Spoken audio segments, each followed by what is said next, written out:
ಶಿಕ್ಷಕ ವಿಜಯ್ ಕುಮಾರ್ ಬೋಂದಾಡಿ ಅವರಿಗೆ ಹೃದಯ ಸ್ಪರ್ಶಿ ಬೀಳ್ಕೊಡುಗೆ. ಗಂಗಾವತಿ ಸಮೀಪದ ಮರಳಿ ಗ್ರಾಮದ ಶ್ರೀ ಮಾಣಿಕ್ರಾವ್ ಶ್ರೀಮತಿ ಸುಶೀಲಾಬಾಯಿ ಕುಲಕರ್ಣಿ ಸರ್ಕಾರಿ ಪ್ರೌಢಶಾಲೆಯ ಸಮಾಜಶಾಸ್ತ್ರದ ಶಿಕ್ಷಕ ವಿಜಯ್ ಕುಮಾರ್ ಬೋಂದಾಡಿ ನಿವೃತ್ತಗೊಂಡ ಹಿನ್ನೆಲೆಯಲ್ಲಿ ಮಂಗಳವಾರದಂದು ಶಾಲೆಯ ಆವರಣದಲ್ಲಿ ಹೃದಯ ಸ್ಪರ್ಶಿ ಬೀಳ್ಕೊಡುಗೆ ಸಮಾರಂಭ ಜರುಗಿತು. ಸಮಾರಂಭದ ಉದ್ಘಾಟನೆಯನ್ನು ಕೊಪ್ಪಳದ ಗವಿಸಿದ್ದೇಶ್ವರ ಮಹಾವಿದ್ಯಾಲಯದ ನಿವೃತ್ತ ಪ್ರಾಚಾರ್ಯ ಹಾಗೂ ಸಾಹಿತಿ ಅಲ್ಲಮ ಪ್ರಭು ಬೆಟ್ಟದೂರು ಸಸಿಗಳಿಗೆ ನೀರು ಹಾಕುವುದರ ಮೂಲಕ ಚಾಲನೆ ನೀಡಿದರು. ಬಳಿಕ ಮಾತನಾಡಿದ ಬೆಟ್ಟದೂರು ಅವರು, ವಿಜಯ್ ಕುಮಾರ್ ನಮ್ಮ ಮಹಾವಿದ್ಯಾಲಯದಲ್ಲಿ ಓದಿದ ವಿದ್ಯಾರ್ಥಿಯಾಗಿದ್ದು, ಬಳಿಕ ತನ್ನ 30ನೇ ವರ್ಷಕ್ಕೆ ಸರ್ಕಾರಿ ಶಿಕ್ಷಣ ಇಲಾಖೆಗೆ ಶಿಕ್ಷಕರಾಗಿ ಸೇವೆ ಸಲ್ಲಿಸಿ ತಮ್ಮ 30 ವರ್ಷದ ಬಳಿಕ ದೀರ್ಘ ಸೇವೆ ಸಲ್ಲಿಸಿ ಇಂದು ನಿವೃತ್ತಿಗೊಳ್ಳುತ್ತಿರುವುದು ಒಂದೆಡೆ ಸಂತಸ, ಮತ್ತೊಂದೆಡೆ ದುಃಖವೂ ಸಾಮಾನ್ಯವಾಗಿದೆ. ಕಳೆದ 5 ವರ್ಷದಿಂದ ಮರಳಿ ಶಾಲೆಯಲ್ಲಿ ಸೇವೆಗೆ ಆಗಮಿಸಿ ಇಲ್ಲಿಯೇ ನಿವೃತ್ತಿಗೊಳ್ಳುತ್ತಿರುವುದು ಒಂದು ಮರೆಯಲಾರದ ನೆನಪಾಗಿದೆ ಎಂದರು. ಇಂದಿನ ವಿದ್ಯಾರ್ಥಿಗಳು, ಪಾಲಕರು, ಗ್ರಾಮಸ್ಥರು ಶಿಕ್ಷಕನ ಮೇಲೆ ಹೊಂದಿರುವ ಅಭಿಮಾನ ನಿಜಕ್ಕೂ ಅತ್ಯಂತ ಅರ್ಥಪೂರ್ಣವಾಗಿದೆ ಎಂದು ಬಣ್ಣಿಸಿದರು. ಇದೇ ಸಂದರ್ಭದಲ್ಲಿ ಶಾಲಾ ಸುಧಾರಣಾ ಸಮಿತಿಯ ಅಧ್ಯಕ್ಷ ಶ್ರೀಕಾಂತ್ ಮಾತನಾಡಿ, ಅತ್ಯುತ್ತಮವಾದ ಶಾಲೆಯ ನಿರ್ಮಾಣಕ್ಕೆ ನಿವೇಶನ ಕಲ್ಪಿಸಿದ ರಮೇಶ್ ಕುಲಕರ್ಣಿ ಅವರಿಗೆ ಪ್ರಪ್ರಥಮವಾಗಿ ಅಭಿನಂದಿಸುವುದರ ಮೂಲಕ ಸದರಿ ಶಾಲೆಗೆ ಅಗತ್ಯ ಇರುವ ಸೌಲಭ್ಯಕ್ಕೆ ಸಂಬಂಧಿಸಿದಂತೆ ಜಿಲ್ಲಾ ಉಸ್ತುವಾರಿ ಸಚಿವರು ಶಿವರಾಜ್ ತಂಗಡಿಗೆ ಅವರು 4,40,00,000 ಅನುದಾನ ಕಲ್ಪಿಸಿರುವುದು ಅವರಲ್ಲಿನ ಶಿಕ್ಷಣದ ಬಗ್ಗೆ ಇರುವ ಕಾಳಜಿ ಕಾಣಬಹುದಾಗಿದೆ ಎಂದು ಈ ಸಂದರ್ಭದಲ್ಲಿ ಶಾಲೆಗೆ ನೂತನವಾಗಿ ಮುಖ್ಯ ಉಪಾಧ್ಯಾಯಿನಿಯಾಗಿ ಆಗಮಿಸಿದ ಆಶಾ ಗ್ರಾಮ ಪಂಚಾಯತ್ ಅಧ್ಯಕ್ಷ ಶ್ರೀಮತಿ ಹುಸೇನಮ್ಮ ಭೂದಾನಿ, ರಮೇಶ್ ಕುಲಕರ್ಣಿ, ಮಂಜುನಾಥ್ ಸ್ವಾಮಿ ಸೇರಿದಂತೆ ಪವಿತ್ರ ಇತರರು ಉಪಸ್ಥಿತರಿದ್ದರು. ಇದಕ್ಕೂ ಮುಂಚೆ ಶಾಲೆಯ ವಿದ್ಯಾರ್ಥಿಗಳು ಶಿಕ್ಷಕ ವಿಜಯ್ ಕುಮಾರ್ ಅವರನ್ನು ತಾಳವಾದ್ಯಗಳ ಮೂಲಕ ಸಂಭ್ರಮದಿಂದ ಸ್ವಾಗತಿಸಿಕೊಂಡರು. ಜೊತೆಗೆ ಸುತ್ತಮುತ್ತಲಿನ ಸರ್ಕಾರಿ ಶಾಲೆಗಳ ಹಾಗೂ ಖಾಸಗಿ ಶಾಲೆಗಳ ಶಿಕ್ಷಕರು, ಮುಖ್ಯೋಪಾಧ್ಯಾಯರು ಆಗಮಿಸಿ ನಿವೃತ್ತಿಗೊಂಡ ವಿಜಯ್ ಕುಮಾರ್ ಅವರನ್ನು ನೆನಪಿನ ಕಾಣಿಕೆ ನೀಡಿ ಸನ್ಮಾನಿಸಿದರು. ಎಲ್ಲ ಶಿಕ್ಷಕರೇ, ಈ ಶಾಲೆಗೆ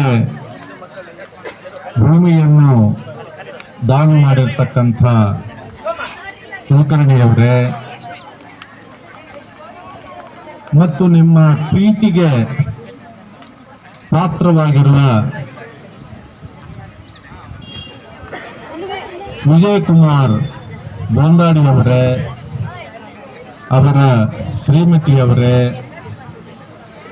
ವೇದಿಕೆಯಲ್ಲಿ ಇರುವ ಎಲ್ಲ ಬಂಧುಗಳೇ ಮತ್ತು ಈ ಶಾಲೆಯ ಉತ್ಸಾಹಿ ವಿದ್ಯಾರ್ಥಿಗಳೇ, ನಾಗರಿಕರೇ,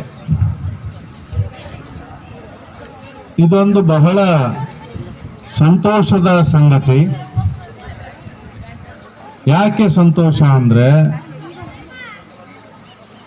ನಮ್ಮ ವಿಜಯ್ ಕುಮಾರ್ ಬೋಂದಾಡಿ ಅವರು ನನ್ನ ಪ್ರೀತಿಯ ವಿದ್ಯಾರ್ಥಿಗಳಲ್ಲಿ ಒಬ್ಬರು.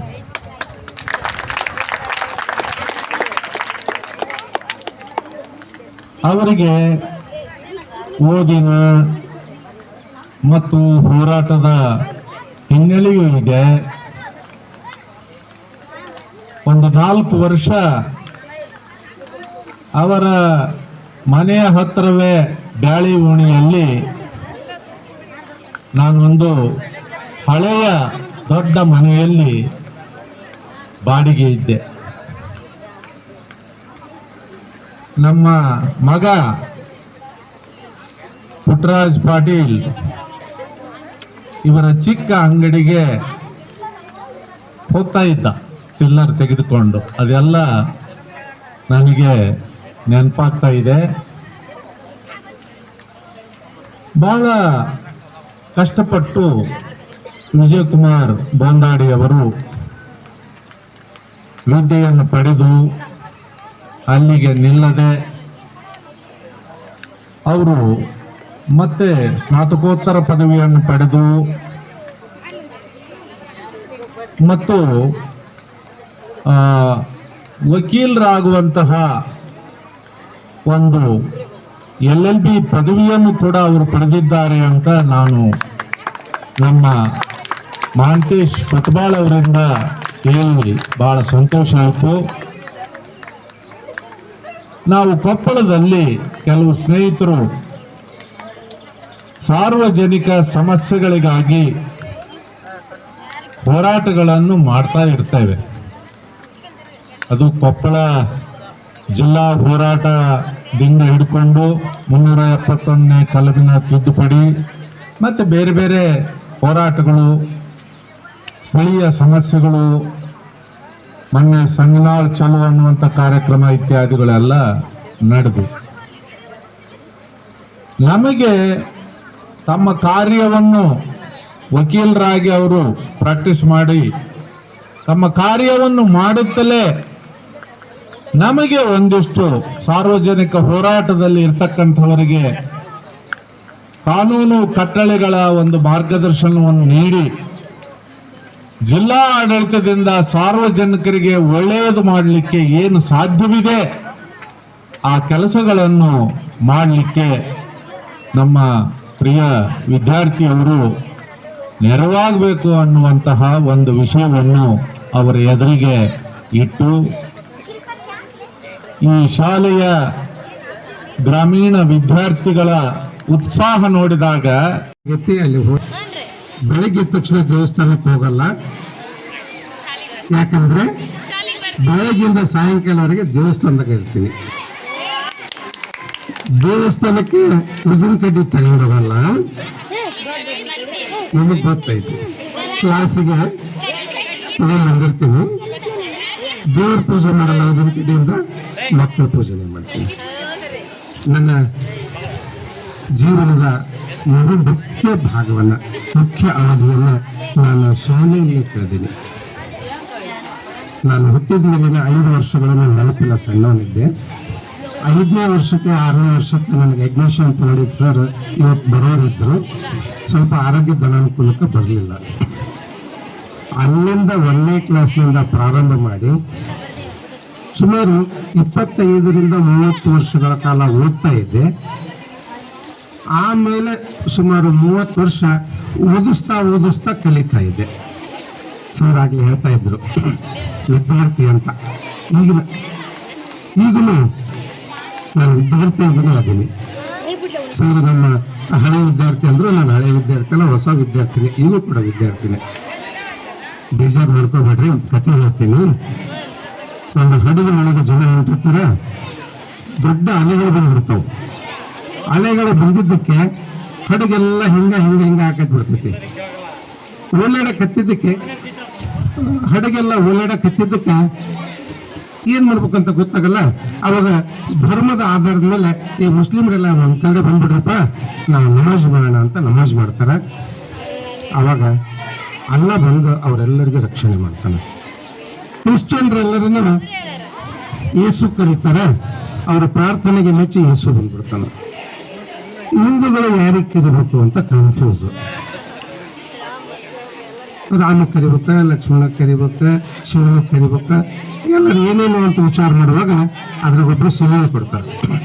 ಎಲ್ಲ ದೇವರಿಗೆ ಪ್ರಥಮ ಗಣಪತಿ, ಅದಕ್ಕೆ ಗಣೇಶನನ್ನೇ ನಾವು ಪ್ರಾರ್ಥನೆ ಮಾಡೋಣ ಅಂತ. ಆಯ್ತು ಅಂತ ಗಣೇಶನ ಪ್ರಾರ್ಥನೆ ಮಾಡ್ತಾರೆ. ಆವಾಗ ಗಣೇಶ ಪ್ರತ್ಯಕ್ಷ ಆಗ್ತಾನೆ. ಏನಪ್ಪ ನಿಮಗೇನು ಬೇಕು? ಇಲ್ಲಪ್ಪ ಹಡಗು ಮುಳುಗಾಕತ್ತೈತಿ, ನಮಗೆ ರಕ್ಷಣೆ ಮಾಡು. ಹಡಗು ರಕ್ಷಣೆ ಮಾಡೋ ಕೂಡ ವೆರಿ ಗುಡ್ ಅಂತ ಆತಿ ಮಾಡಕತ್ತಿರ್ತಾನೆ, ಡ್ಯಾನ್ಸ್ ಮಾಡಕತ್ತಿರ್ತಾನೆ. ನಾವು ಮದುವೆ ಮುಳುಗಾಕತ್ತೀವಿ, ನೀನ್ ಡ್ಯಾನ್ಸ್ ಹೊಡಿತಲ್ಲ.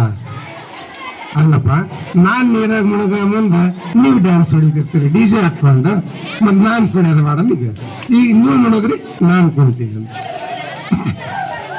ಆಗ್ಲಿ ಹುಡ್ರು ಡ್ಯಾನ್ಸ್ ಮಾಡಕತ್ತಿದ್ರು. ಎದಕ್ಕಂತ ಸರ್ ರಿಟೈರ್ಡ್ ಹಾಕಲ್ಲ, ನಾಳಿಂದ ಬಿಡಿಲ್ಲ ಅಂತ. ಹೌದಲ್ಲ? ತಮಾಷೆಗಂದ್ರೆ ಸೀರಿಯಸ್ ತಿಳ್ಕೊಬೇಡ್ರಿ. ಅತ್ಯಂತ ಸಂಭ್ರಮ, ಪ್ರೀತಿ ಯಾವ ರಾಧಾಕೃಷ್ಣನವರಿಗೆ ಸಿಕ್ಕಿತ್ತೋ ಅದಕ್ಕಿಂತ ಜಾಸ್ತಿ ಗೌರವ ನನಗೆ ಸಿಕ್ಕೈತಿ. ಆಗಲೇ ಕುಲಕರ್ಣಿ ಸರ್ ಹೇಳ್ತಿದ್ರು, ಇಷ್ಟು ಗಡನೆ 60 ವಯಸ್ಸು ಆತನು ಅಂತ.